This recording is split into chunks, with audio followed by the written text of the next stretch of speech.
alaykum malina xonadoshlari. Mana bugungi videomizda malina ko'chatlarining boshqa meva sabzavotlardan afzalliklari haqida gaplashamiz. Agar videolarimizga qiziq bo'lsa, oxirigacha ko'ring. Ketdik.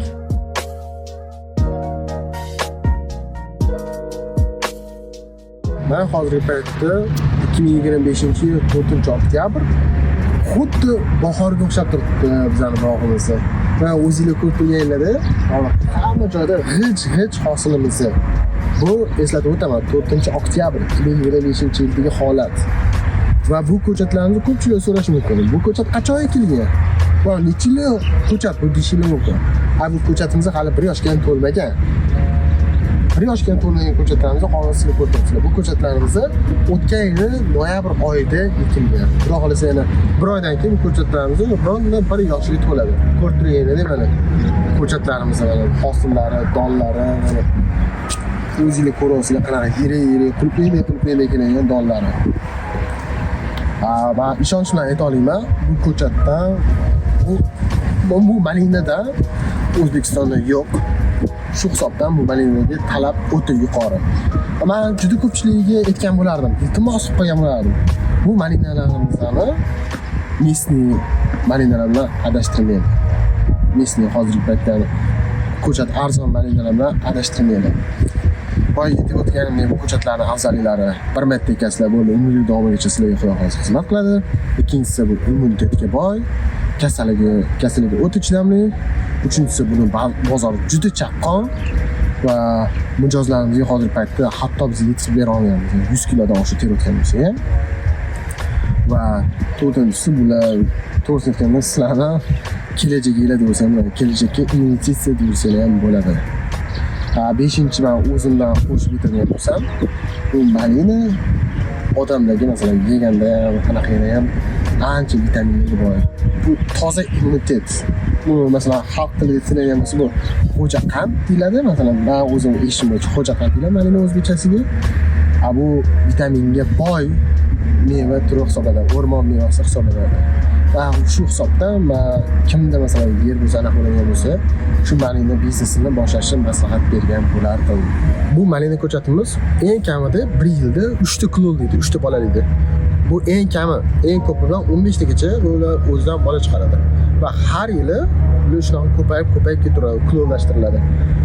Va shu hisobdan qulupni men o'zim boshimdan o'tgan qulupnidan ko'ra va pomidor botirildan ko'ra bularni men ancha afzalligini bildim. Hozir masalan o'ylashing taqqosli deganlar bo'lishi mumkin oilalarda. Ularning ko'chat arzon-ku. Masalan men pomidordan ekkanman. Pomidor ko'chati o'sha payt 2,5 mingdanmi Pink Paradise degan sortidan olib ekkanman. Ammo men yetarlicha hosil olmaganman unda. Va har yili ko'chat alishtirish kerak bo'lgan, shart bo'lgan ularda. Bu kasallikka chidamsiz bo'lgan, kasallik chiqadi, juda bosh og'riq bo'lardi. Bodringni ham xuddi shu. Voy, bodringni juda azob bo'ldi. Qulupniyda bo'lsa, uni yetmasa ham bo'ladi. Kasallikka qarshi kurashasizmi? Yoki uni hosilini chiqarasizmi? Yo'q, juda qiyin bo'ldi. Va oxiri biz mana 2 yildan beri malinani shug'ullanayotgan bo'lsak, mana malinadan xudoshga kam bo'lmadi. Malina juda zo'r. Ya'ni yetmaganiga malinani ikkinchi afzalligi boshqa ko'chatlardan. Malinaga hozir talab o'ta yuqori. Talab juda yuqori. Nimaga men malinaga talab juda yuqori deb o'ylayman? Mana masalan oddiy qilib aytadigan bo'lsak, hozirgi paytda malina O'zbekistonda yo'q. Ochiqchasiga aytaman, yo'q. Masalan, o'zingizlar ham bozorlarni surishtirishingiz mumkin. Meni gapimga ishonmasanglar, oddiy bozorlarni yoki o't-bo'tga chiqib magazin, do'kon yoki o'zingizlar shahar sentrlar bo'lsa, shahar sentrlarga chiqib aylanib ko'ringlar. Bunaqa malina aslo topolmaysiz sizlar.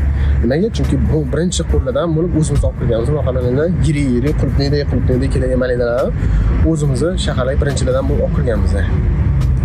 Va bu ko'chatlarni o'zimiz olib kirganmiz va nimaga men bu ko'chatlarni ko'paytirish kerak deb o'ylayman. Aytayman. Birinchidan, xalqimiz bu malinaga talabi juda yuqori. Juda yuqori va bu malina nafaqat xalqimiz, hattoki eksportga ham bu malinalarimiz o'ta talabi kuchli. Lekin biz hozirgi paytda o'zimizlarning oddiygina ichki bozorimizni ta'minlay olmayapmiz bu malinalar bilan. Chunki bizda so'rashyapti. axir ekspertligi 8 tonnalab so'rashyapti. Biza hozirgi paytda bunaqa malina chiqarib bera olmaymiz. Chunki biza hozirgi paytda 1,5 gektar joyimiz bor. 1,5 gektarda men hali beri bunaqa oyiga 8 tonna malina chiqarib bera olmayman. Shu hisobdan men hozircha eksport emas, ichki bozorni ta'minlashga hattoki qo'poq bitgani aqlim yetmayapti. Bizning bozorimiz shu darajada talab kuchli. Va bu malinalar o'zingizlar bilasizlar, ancha-muncha foydali taraflari bor. Vitaminlarni aytmasam ham juda ham yaxshi bilasizlar. Bundan nimalar qilish kerakligini ham o'zingizlar yaxshi bilasizlar. Birinchidan vitamin o'zi, malinalar o'zini yesa bo'ladi. Undan anaqasini nima to'tlarga satsa bo'ladi. Hozirgi paytda strawberry anaqa ustiga ishkalatli qilib malinalar qilsa bo'ladi. 4-inchi bundan kompot qilsa bo'ladi. Keyin masalan o'ylashingiz mumkin. Burdalanib ketganlarda, burdalanib ketganlarda masalan masalaga o'rgatib o'tish shart emas. Burdalanib ketganlarda hatto undan murabbo ham qilsanglar bo'ladi. Eng oxirgi varianti murabbo. Maydalanib ketganlardan murabbo qilsanglar ham bo'ladi. Shu tarzda malina, xullas malinadan men o'ylaymanki, adxot ham chiqmaydi deb o'ylayman. Malina o'ta foydali meva. Hozirgi kunda malina bilsanglar, mana deyarli O'zbekistonda yo'q. Men o'zim bilaman, Toshkentdagi sanoqli bir 4-5 ta odamda bor malina. 4-5 ta aholi, 4-5 ta odamda bor degani bu degani bir bizning hozirgi paytda 38 million aholimizni bu malinadan ta'minlaymiz degani. Men o'zim oxirgi paytda natijalarga qiziqdim. Va shu qiziqishlarning orqasidan o'rganib chiqdimki, har bozordan o'rganib chiqqanimni natijasi bildimki, O'zbekiston haligacha malina import qilar ekan. Bu to'g'risidan kulgili holat. Nimaga men kulgili holat deyman? Bizning shunday zo'r yerlarimiz bo'lib turib, suvlarimiz, hamma joylarimiz bo'lib turib, haligacha bizni chetdan malina import qilishimiz bu O'zbekiston uchun xuddi ana qo'poq ketgani bu dehqonlarimizni so'kishda ekan deb o'ylayman men. Dehqonlarimizni so'kib, haqoratlaganda ekan. Chunki nimaga deganda biz bu malinani eplolmayamizmi, yoki ko'paytira olmayamizmi, chiqara olmayamizmi? Biz ham shu malinani chetdan import qilishga majbur bo'lib qolyapmiz. Men o'zim hisob kitobimga qaraganda, qo'shni Tojikiston va Qirg'izistondan kuniga 20 tonna malina biz import qilar ekanmiz. Bu to'g'risidan juda uyatli narsa, lekin men buni yechishga majburman. Nafaqat qo'shni Tojikiston va Qirg'izistondan biz malina import qilamiz. Vaholanki boshqa chet Marokash, Portugaliya, Meksika va Amerika shtatining Kaliforniyadan ham biz o'zimizga malina import qilar ekanmiz. Bu to'g'risidan juda kulgili holat. Bizda o'zimizga shunday yerli bo'lib turib, shunday anaqalar imkoniyatlarimiz bo'lib turib, biz malina import qilamiz. Men aytgan bo'larmiki, mana shu malinani biz o'zimiz ko'paytirishimiz kerak, o'zimizni xalqimizga yetadigan qilib darajaga chiqarishimiz kerak. Nimaga deganda importni qisqartirib, o'zimizga qila oladigan narsani bu chetdan olib kelish bu juda kulgili holat. Bu ayniqsa bu dehqonlarga uyat. Men dehqonlar deganda ayniqsa vodiy tarafdagilarga men juda uyat degan bo'lardim.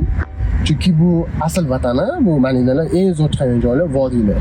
Nimaga endi vodiylar bilasizlar, Toshkent shahriga qaraganda 10-15 gradus pastroq havosi yuradi. Havosi suvli darajada pastroq yuradi. Va yetmagani u yoqning suvlari ancha buyoqdan zo'r, bu bir. Ikkinchisi va uchinchi tarafdan u yoq taraf tog'li hudud hisoblangandan namroq, havosi namroq va havosi ancha salqinroq va quyosh kamroq bo'ladi bu yoqlarda. Nimaga men vodiy taraflarni zo'r deyapman? Chunki bu malina vodiyni vatani. To'g'ri aytganda vodiy bizga qaraganda ancha havo gradusi pastroq yuradi, salqinroq yuradi. Vodiylarni bizga o'xshab mamlaqa qora setkalarda tortib o'tirish shart emas, quyoshdan himoyalaydi. Chunki yoq tog'li hudud va salqin joy va shamol ko'p esib turadi. Shu hisobdan vodiy tarafda bu malinalar zo'r bo'ladi. Mendan lekin juda ko'p odamlar so'rayapti, vodiyda bo'ladimi, vodiy bilan. Nima bo'lmaydi, vodiyni vatani-ku, vodiyda o'sadigan o'zi. Men yoshligimdan bilardim, malinalar faqat vodiydan kelardi bizga. Vodiydan. Men Toshkentdan deyarli eshitmayapman-da. Bo'lardi, Kumushkon, keyin boshqa Bo'stonli taraflardan malina kelardi, lekin bizga asosiy keladigan malinalar vodiydan bo'ladi. Hozirga kelib bizga chetdan malina kirib ketayotganini eshitib, men to'g'risini uyalib ketaman.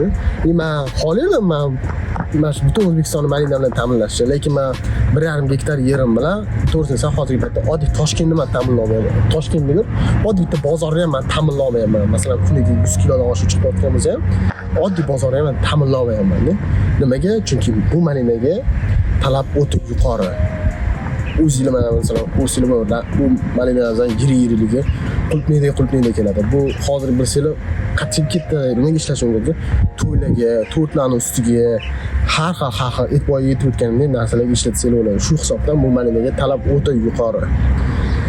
Men aytgan bo'lardimki, bu malinani уже ko'paytirib, o'zimizni nafaqat import qilgandan ko'ra, o'zimizni nazorat chetga eksport qilib, o'zimizga valyuta kiradigan darajada ko'paytirish xohlagan bo'lardim. Endi masalan, men sizlarga bitta savol berayotgan bo'lardim. Kommentariyaga yozib qoldiringlar. Kimni, masalan, mana shu ko'rayotgan odamlar kimni yon atrofingizda malina ekayotgan odamlar bor? Men bilaman, malina уже yo'q. Ha shu Toshkent shahrida atigi 3 ta dona odamni bilaman, malina yetishtiradigan. O'shalardan bittasi местный malina yetishtiradi, ikkitasi o'sha katta yiri malina yetishtiradi. Ularda hozirgi paytda sezon tugadi. Nimaga deganda, ular boshqa sortli malina ekishganda. Men to'g'risi uni sortini aytib, sizlarga qoralab, u ko'chatlarni yomonlab o'tish niyatim yo'q. U ko'chatdan meni ko'chatim afzallik tarafini ham aytish niyatim yo'q. Men oddiy misol, o'zinglar meni hozirgi paytda 4-oktyabr hozir bizda hosillar mo'l ko'l chiqib turibdi. Bu hosillar biz xudo shukr iyundan beri olib kelyapmiz. Boshqa ko'chatlar bo'lgan bo'lsa, yilda 2 marta hosil beradi.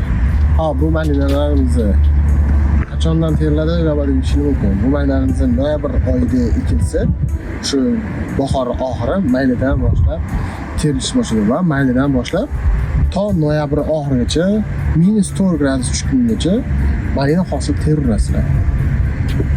Agar dekabr oyida ham qish bo'lmasdan, qor yog'masdan, -4 bo'lmasa, o'sha paytgacha xudo xolasa malina bemalol tersiylar bo'ladi. Mana ko'rib turganingizdek, mana bu joylarimizda mana malina, bu joyda malina. Hosildorligi, mana hosillari ko'rib turibsizlar. Donlari, anaqalari zo'r ko'p. Bu Delniya nomli ko'chatimiz. Kasallikga o'ta chidamli. Va buni isboti tariqasida men sizlarga hozir ajoyib narsa ko'rsatib o'taman. Donlari ham ko'rib turibsizlar. Mana bu yoqda orasida mana uzoq borsa bir 5 metr yoki 4 metr rassiya qiladi. 5 metr 4 metr rassiya qiladi. Ha, bodring bor. Bodringimiz bor. Bodringga har xil kasallik tushib ketgan. Oq pashshadan tortib, klesh, trips deydimi? Va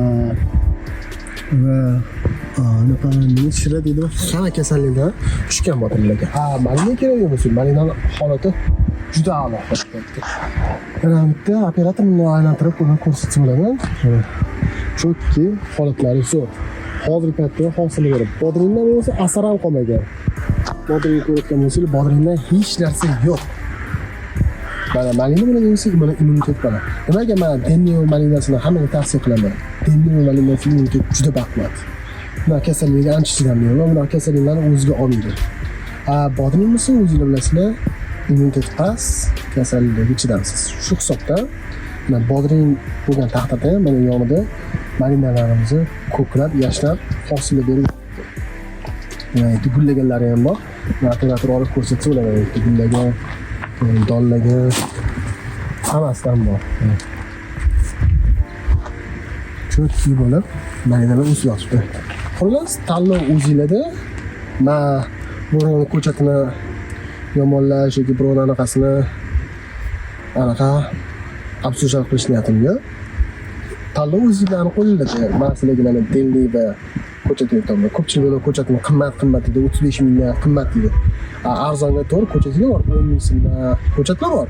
Lekin bu ko'chatlar olgandan keyin sizlar ertaga to'g'ri sepasizlar, kasallik qilasizlar, hosillikka ham qaramay qolasizlar. Va tayyor misol mana yonda bodring, mana malina. Ko'rib turganingizdek, qanchalik Delniya malinasi kasallikka chidamli. Mana ko'rib turganingizdek, mana biz hozir bodringni ichidamiz. Tashqari malina bo'lsa, mana bodring ichi. Bodring ichida ko'rib turganda qanaqa kasalliklar bor? Oq pashsha bormi, shira bormi, klesh bormi, trips bor. Yo'q kasallikni o'zi yo'q, hudujligi hammasi bor. Malina nima deymiz? Mana bu yerda 5 metr narxida malina. Ko'rganingizdek. Malinaga xudoshlik hech narsa qilmaydi. Nimaga? Chunki malinaning xudoshlik immuniteti baquvvat, ular kasalliklarga chidamli, vitamini juda kuchli. Shu sababdan men malina ko'chatda immuniteti baquvvat, kasallik ishlamaydi deb aytaman. Shu sababdan mana bu ko'chatlarimiz boshqa ko'chatlarga nisbatan ancha qimmatroq bo'ladi. Mana ko'rasizlarmi mana.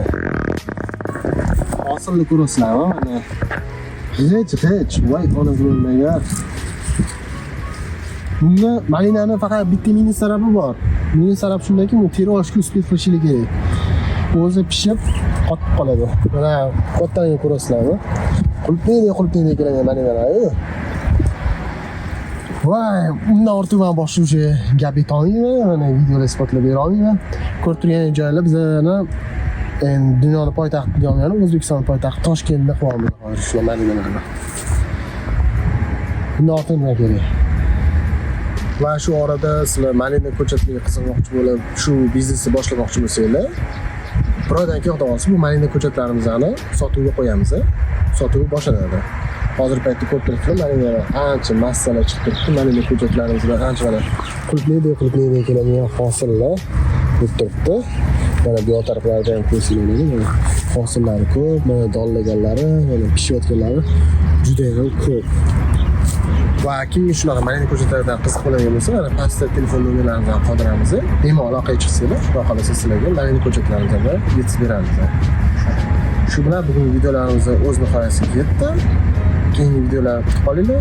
Kimga yana qiziq savollar bo'ladigan bo'lsa, raqamlarimizni kommentariyada qoldiringlar va bu videoni endi dehqonchilik va malina biznes moqchi bo'lgan odamlarga jo'natib qo'yinglar.